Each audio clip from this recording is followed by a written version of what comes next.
Hi guys, welcome to my channel. This is Ace on DIY, and for today's video episode, I'm going to show you how I build this movable workbench table. Let's get started, guys.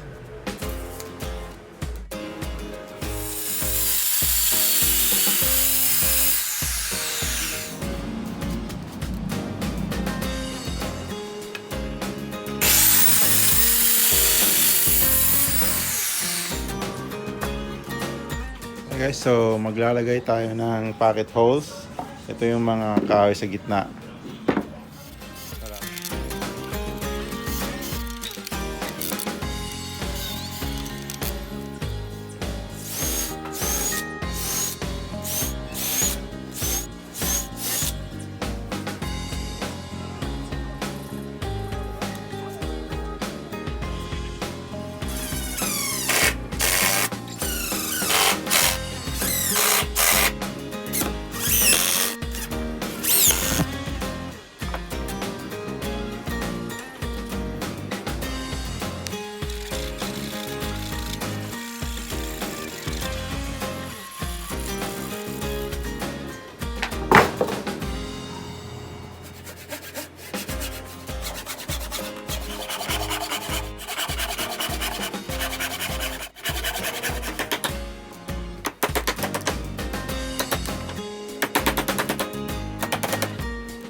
Okay guys, so ayan yung tabletop na gagamitin ko. So ito, ngayon babawasan ko itong taas, medyo sumobra siya kaysa dito sa baba. So gagamitan ko ng plunge router para pumantay siya. Okay, makikita nyo sa video. Ayan, sobra. Okay.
So guys, I decided to install a caster wheels. So kailangan kong putulin yung mga extended workbench leg para ma-install ko yung mga swivel caster wheels.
Alright guys, so finally meron na naman tayong natapos ng DIY projects ngayon. Ito yung movable workbench na ginawa ko para sa mga tools. Dumadami na kasi yung tools ko, hindi ko na alam kung saan ko siya ilagay. So naisipan kong gumawa ng workbench para dito ko ilagay lahat. At the same time, dito na rin ako gagawa.